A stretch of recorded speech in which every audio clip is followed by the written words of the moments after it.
service, oh, I think I missed a point, and I'm going on a bit, but I'm going to let you go. The issue with the service providers, they weren't that interested about changing names to marriage. But when we said, if we could give you a notice that says someone is genuinely representing the deceased, and it increases your cash flow because now you can start unlocking accounts that are stuck under probate. You know, they were really interested in that. That was a massive problem for us. So for the service provider, it was the deaths that notices that they're interested in. But we were trying to say to them it would improve your customer's experience to do the new name change. It's great to know about that particular life event, etc., because maybe you can market to them because you'll get the life event in advance of the actual marriage happening. The other, where we are now as well, is that we are putting together a training program for any developers that would like to understand how our product works technically, understand how a service provider would consume these activities using the Ethereum stack, and then integrate it into a customer relationship management system. Right? So other training that you'll get in blockchain will be about the ideology behind blockchain, the cryptocurrencies, the cryptographic nature of the blockchain. We're not going to do that, partners can do that, but we're just going to try and see if we can prep some developers so that if we get a big take-up from service providers, which if it happens it will be big because they'll be coming in and getting around the table with local governments, and then suddenly everybody will be wanting to do it. So there will be a demand for resources. So it's important that we now focus on a very quick, high-speed training program for those people. They just have to be developers. They don't have to be blockchain specialists. They just need to know Java, JavaScript, and some of the base, PHP, it doesn't matter. All of those tools you can actually consume activities off Ethereum with. Okay, so that might be an opportunity, you know, for you guys. Right, so let's just step back. Again, I'm not going to get into technology too deeply, but does anybody know what zero knowledge proof is? Some sort of token-based exchange based on cryptographic wizardry. That's so cool. Yeah, you got the job. But all you've got to do is say cryptography, wizardry, whatever. But no, seriously, what it means is that, in summary, there's just no data in it. There's no data. So normally, when you're trying to prove something, you're asking people to give you artifacts, like, I don't know, a utility bill or something like that, and then you've got a number of things you tick off and you say, okay, that's great. But with the zero knowledge proof, is you would get something else, which is not the information, but due to its very nature, you can completely trust, means that that information exists. Okay, that fact exists, or that capability exists. That's what a zero knowledge proof is. Our activity, the smart contract, is a zero knowledge proof. The only thing that's in it, really, is what we call the public keys, the public key evidence of who is able to participate in changing the state of this activity. We don't store any other information in it. This is critical, and this is why we got the local governments to work with us, because the data that they're involved with is Crown copyright, and they cannot exchange it with anybody. Right? So with our product, when they put that acknowledgement on the activity, they're not putting any information on there. The information is supplied by the customer. Okay? So that's why the activity is known as a zero knowledge proof. So let's have a look at the roles, again in the application, and then I'll talk about some other applications of it other than with the local governments. You've got an activator who creates an activity, they share it with the verifier, and they're expecting that verifier for certain activities always to check that there's a valid activity. Okay? Of course, the key thing that they want them to check is that the acknowledgers are who they expect them to be. There's two types of acknowledgers. There's mutual acknowledgers. They are people that have been shared from the activator to the verifier beforehand. Okay, so the verifier has a record of those. When they come to check the activity, they can check it's been signed by them. The authoritative acknowledgers, that's an example of that is the registrars. Okay, so they're normally acknowledgers that are expected by the verifier. They are a third party and they represent some important concept that the activity is representing. Okay, so we have the concept of an authoritative acknowledger oracle. Now I always say we don't do identity. Somebody's probably going to ask me about identity at the end. We don't do identity. Identity actually comes from somewhere else. We're just the mechanism, okay, to allow this identity to be shared in an abstract concept, okay? But we will, for the local authorities, be an authoritative acknowledger oracle. There's only about 3,000 registrars in England and Wales anyway, so it's very easy for us through superintendent registrars to make sure we know who they are, whether they're still working or not. So we're able to actually offer the verifiers a subscription to an accountable set of identity information for this specific specialised domain. Okay, and they pay us for that. Other applications of the product. Sorry, can I just flip back one slide? Rather than talking about use case roles, can you just run through a wedding? I can. Who I does can. what? I can. Is everybody else okay? Yeah. With the same Yeah. thing? Yeah. Okay. All right. So, with a wedding. So, you turn up to apply for your marriage license, okay, and you'll have to go through a notice of marriage process. Okay. So, in that process, there's certain evidence you need to provide: birth certificates, passport, utility bills, all ID-related documentation. yeah, quite a bit of stuff. You're then interviewed separately from either party and asked questions. And then once they've satisfied themselves that you are who they are, they'll say, okay, we'll issue the marriage license. You have 12 months to actually get married. And they have to do a public announcement of the marriage, which I won't go into that, but that's a contentious thing in its own right, but they have to do a public announcement that says this person of this place is going to marry this person, and that's 28 days, Yeah, it goes right? public for 28 days. If there's been no complaint, no one's come back and said no, then they will issue the license, right? Now, one of the things that they do is they offer you other services, like would you like to get married in a special place and have the registrar come to you?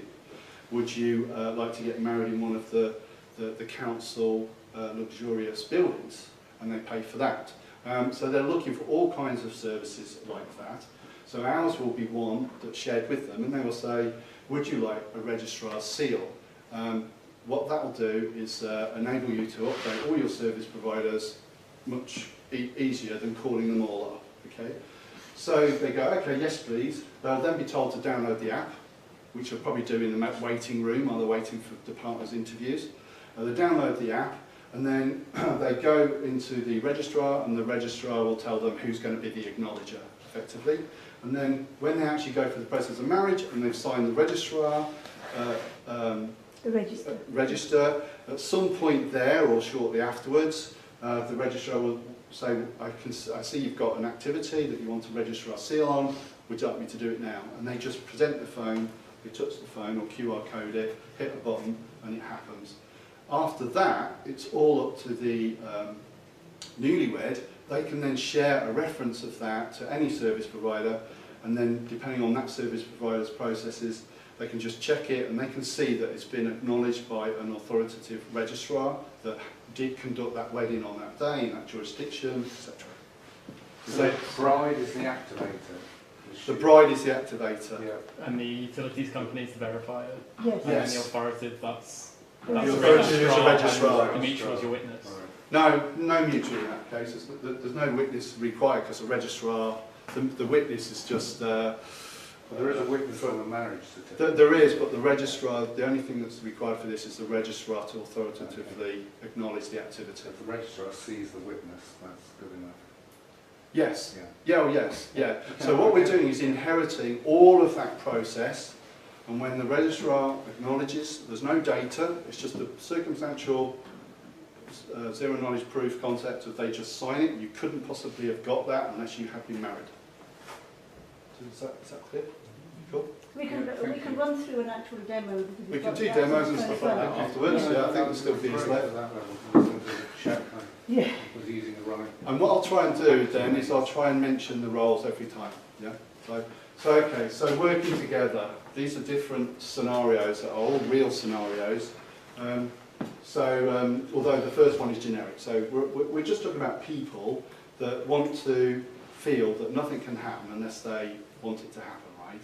So they can volunteer the fact that I want to use Zonafide I'm volunteering these people to be acknowledgers for these types of activities. Like if I spend over £1,000 in my bank, you know, if I go to buy a new car, something like that, I want an acknowledger, whatever is appropriate, okay?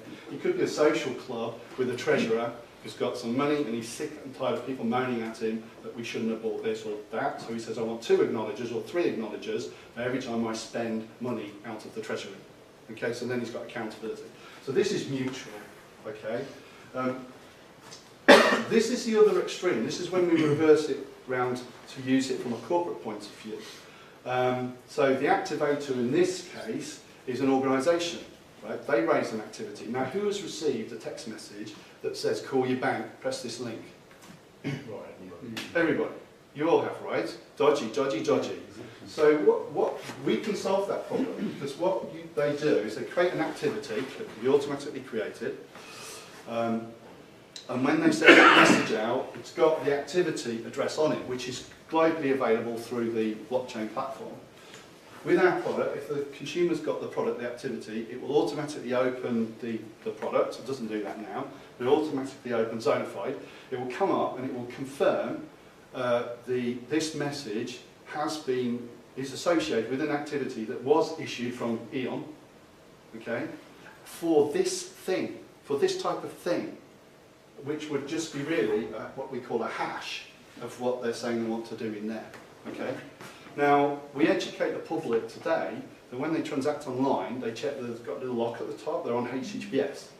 Well, technically, I think we all know there's a bit of a question mark over that.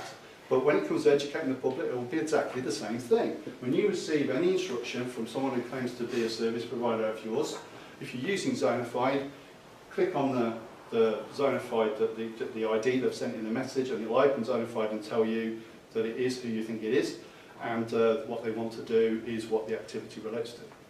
Okay, so that's a fantastic opportunity for companies to start doing that. Something where it can be used today in a mutually acknowledged scenario, though it sounds official, is the fastest growing crime, cybercrime in the UK, is in conveyancing. And that's when the solicitor advises the buyer to make a payment, it's intercepted, it's phished, they get the wrong account details, and they pay the wrong account. Now, this example here is just a couple of months ago, so they lost £204,000, and in these situations, neither the solicitor or the bank that does the payment needs to take responsibility. It's all the fault of the customer. And there's a few of those, and it's the fastest growing. They call it the Friday afternoon crime, because Friday afternoon, 12 o'clock, is when we normally close on house purchases, and everybody's, you know, all stressed out. Okay, so our product in that case, the solicitor can raise an activity, so they're the activator. They share it with the client. They tell the client to use Zonafide, and they say, whatever you do, do not make the payment until you get an activity that's live, and that the message that you've had corresponds to the activity. And that problem's gone. Okay, simple as that.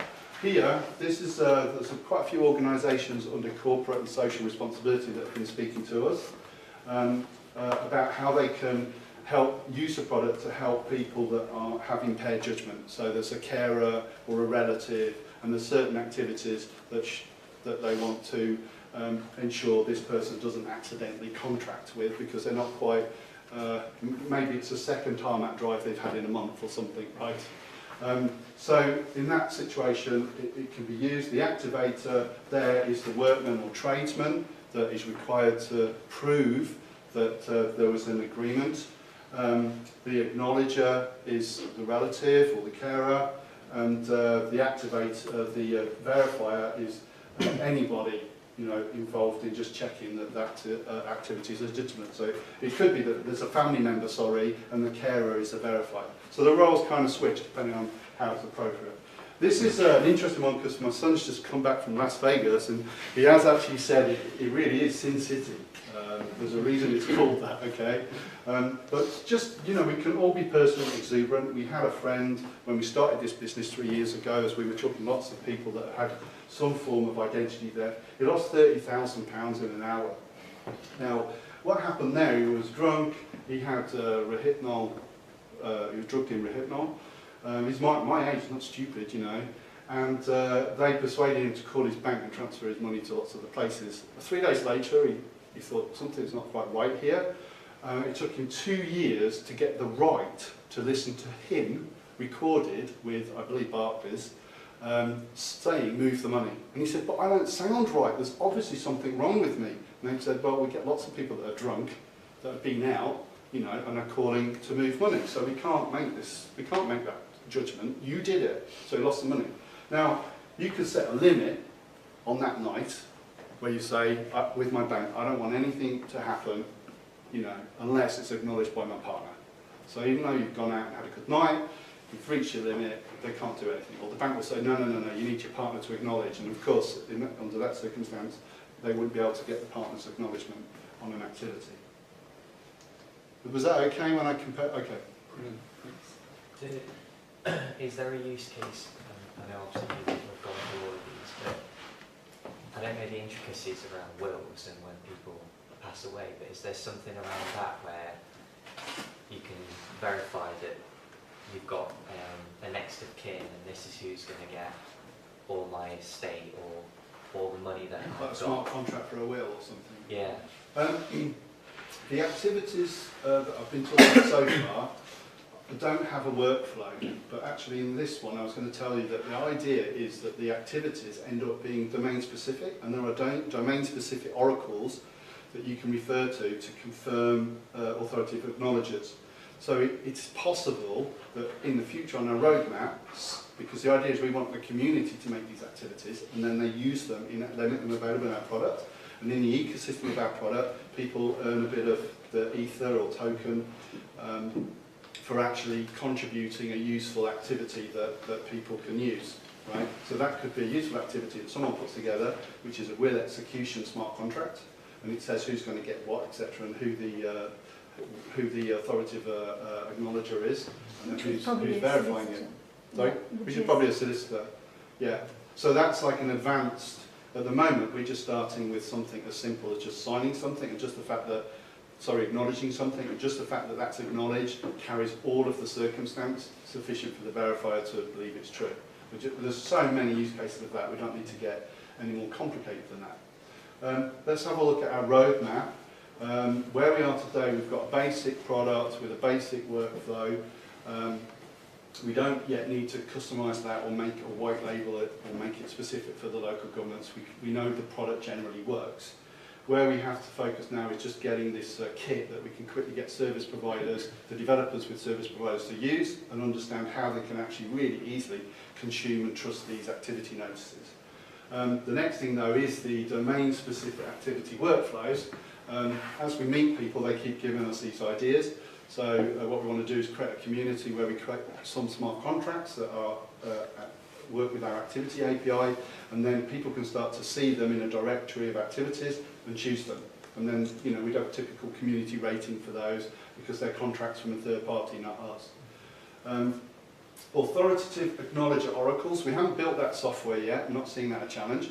But we will be building that for ourselves to manage the registrars in the local governments. As soon as we've done that, we'll make that a portal where anybody that has a specific small group where they feel they have a specialist domain and can have a high quality identity capability, instead of the banks owning everybody's identity, I believe in specific groups controlling identity. So in that case, someone can set up their own oracle, and then we want in the app people to be able to choose an oracle according to their purposes, and then they can get a bit of the revenue from the verifiers for confirming the acknowledgers are correct. Okay. Rewarding acknowledgers. This is a simple thing to put in place. Haven't done it yet, but you can actually pass cryptocurrency between each other in our product, right? But what we want is create the ability for some form of reward for the acknowledgers. So you might have 3 acknowledgers. You're desperate to, on that roulette table, you know you're going to win on the next shot. You don't want to wait till tomorrow for the acknowledger to acknowledge, right? So what you can do is put a little bounty on the acknowledgement, pick 3, and the first person to come back with the acknowledgement that's legitimate gets the bounty, just to start showing. And this is the whole thing about crypto. Most crypto products are trying to build in a reward system, okay? Tamper-proof contact addresses. one of the most important things in this crypto technology is the addresses. Okay, so you could have stored an address that you know is your friend Bill. Maybe someone's hacked your phone, changed that to be their address, and then you end up adding the wrong person, the acknowledger. Okay, so the key thing about any technology in this space, they have to have ways of mitigating those kind of compromises. So one thing we've done is you can have addresses in the app. When you physically see the person, you take their address, you know they've just shared the address. When you save it to our contact address book, it signs it. So every time you come to use it, if it's been tampered with in any way, it will get picked up and say, ah, it's compromised. Okay? So I've got that at the moment in one part of the app, but we need to roll it out across all different aspects of the app. Okay? Activity rescue, wouldn't it be awful if you actually lost, because this all works on public-private keys, okay? So if you lost your private key and you've got this activity, it's really important, it's stuck. Maybe it's an activity that you've put 100 grand in as a project on your house, and the idea is this smart contract workflow allocates the money out, but you've lost control over it. So we obviously need an activity rescue capability, so that's other people that you've asked to acknowledge it. You can go out to them and say, oh, I've lost my private key, I've got a new identity, can you all go in together and then shift it so it's owned by my other identity, okay? So we need those kind of services. It's all public-private key cryptography, as I've said. So you get something called a 12-word mnemonic, right? And people use it in different ways, or your experience of it is different. But we actually create a 12-word mnemonic at the moment when you generate a key for your app, and that's what you keep supplying to the app. We do that because we don't want to have, at the moment, responsibility for storing any keys, right? So we just make you put them in there. Sorry? I was going to ask around that, because at the moment, if you see with buying cryptocurrencies, and if you even with some of the apps where you can buy the coins from an app, Yeah. but if you've not got it on a hard wallet, Someone could compromise your phone. Exactly, so they can compromise the phone, or they can compromise the server. Yeah. If you're storing it on an exchange. Yes. Or Yeah. Never even do on that. the phone. How do we do it? Yeah, exactly. So this is this point here. So the hardware wallet work that I'm going to do. Sorry, I didn't see. Oh, sorry, that was the next bit. So the hardware wallet, the use of the hardware wallet is the ultimate security, but there are levels. It depends on what your activities are. If your activities are to do with a physical location, someone's not only got to sort of hack your wallet, but they've also got to be at the place at the time to do it. So some people will take different views on the level of security they need for certain activities, right? But the first thing we've done is we don't store the key, so you have to supply it. But that is a lot of people go, oh, I'm sick of putting the 12-word mnemonic in. Save it for me. You've just compromised the whole concept. But the idea is we're going to have it so you can choose. So we'll find a way that you can store that, just like the crypto wallets now do, as you say, they actually store that 12-word mnemonic, which is the root C key, inside the data or somewhere, okay? And they probably encrypt it against your fingerprint or something? It's stored in the on iOS, it's in the keychain. Is that? Yeah, on an Android. Oh, right. But they store that, do they? So they use that. So that's one way. But this piece, so there are known patterns, as Trevor has alluded there, that we can use. At the moment, we haven't used any of those patterns because we're just making people put the 12-word mnemonic in. The first bit I want to do, though, is the hardware wallet before I go back and use those techniques. Because with the hardware wallet, I'm currently using Trezor, you just plug it into the bottom of your Android, and then it will pop up, and then all your keys and everything is signed on the hardware wallet. So you just put the hardware wallet in, sign it, and take it off. It's just that it is an extra step that has to be done, and some people don't want to do that, right? They'd rather take the risk. With a crypto wallet, you might only have 10 quid in it, and maybe you're not that worried about it. It's the same, you might have activities that aren't worth anything. Last thing here is activity, pseudo, anonymity. Probably the most contentious issue of crypto, particularly on Bitcoin, is that the government can't find out who's got what money, right? Now, effectively, they kind of can, because everything's against the public key. But there are techniques that in Bitcoin they use through what they call the hierarchical deterministic wallet, where every single transaction gets a new public key, right? So it scrambles, it's very hard. And there's other techniques as well that they use to make it hard to find out who's actually the genuine holder of the account. Now at the moment we don't do that. We just say here's a public key. The smart contract is traceable to the public key. You actually share your public key with people. So, and that's safe, it's perfectly safe, but it doesn't mean to say you've got anonymity. I had a letter from the Home Secretary a few weeks ago that literally said to me that, and this is on my LinkedIn, you can see the letter, they think it's irresponsible for any startup companies to seek features in their product that could help people do devious things. Right? Is this Amber Rudd? Yeah. Yes. Right. Actually, it wasn't her directly, because I have to give her credit, because it was the election campaign was on, so we were in Perda, so it was someone who she'd asked, and then the next time she was on Andrew Marr, because my initial, it was me responding to her on the Andrew Marr show on Sunday. The second Andrew Marr show she was on, Andrew Marr was like, I could see him negotiating her to get to the point where he could ask this question and catch her out, and he never quite made it, so he just threw it in at the end. And he just says, well, of course, yes, because if you'd have said we need to ban encryption, all our banking works on that. So he sort of threw it in, so I knew that she'd been given advice on that since I had written my letter. But the point is, that is the attitude in the government. So this is an area that, again, I could be, I think for most of my career, and yours, cryptography was a munition, and we had to be careful what we did with it. Well, I mean, back in the 90s, you could be arrested for having a book. Or you could write a piece of obfuscated Perl. Yes. Somebody had it on their back, which was the PGP algorithm. Yes, yes. And then taking that across the border was a illegal felony. Or I've got a book that has loads of cryptography in it, and if you'd have landed in Argentina or somewhere like that, you'd get like 10 years. Of course, they wouldn't probably recognise the book. But like the third one of us who did Pearl. Yeah, it's about 20 years. Oh yeah. Okay. Although I did do some. So I realise I've probably gone on a lot longer than I expected to. Very quickly then here. So this is, you download it. This is a landing page. You create a key, you give it some randomness for entropy. It'll then generate a 12-word mnemonic. You've got to cut and paste it or do into somewhere safe or whatever, memorise it, whatever. We don't take responsibility for that at the moment. You're then able to provide that 12-word mnemonic, which unlocks the app. You will have no activities, but when you do, activities will look like this. There'll just be a label, a description of what the next rudimentary task is in the activity, and then a symbol on the left, which if you click, it will take you to the form for whatever you have to do on the next level of the activity. You can see you need a credit to be able to use the app. So in settings, there's the ability to check your balance. You can't see it on there. You can, to be able to use the app, you obviously need to connect to a blockchain. It's the Ethereum blockchain. If you're familiar with it, you've got your own node. You can connect to your own node and use real Ethereum to use the product, right? But by default, you can use our test server. We just don't give any warranties, obviously, for its availability. But it also means that to be able to use our test network, we've got to give you some test ETH.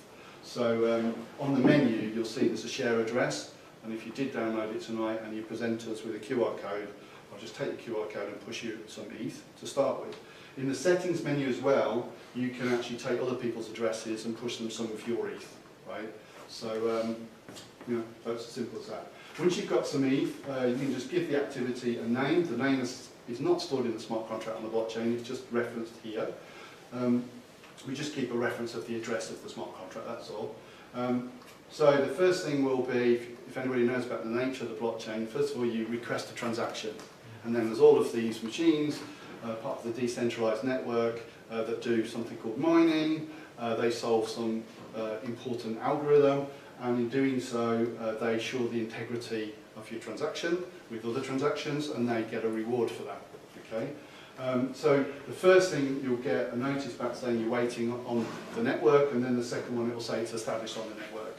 It's only on the second one do you actually know your activity is real. Now this is a strange behaviour that we've got to figure out how to deal with in this technology. I mean, in the cryptocurrency, people seem to be happy to say, oh, I've got to volunteer an amount to pay for the transaction, and I've got to wait for it to come back and say it's actually happened.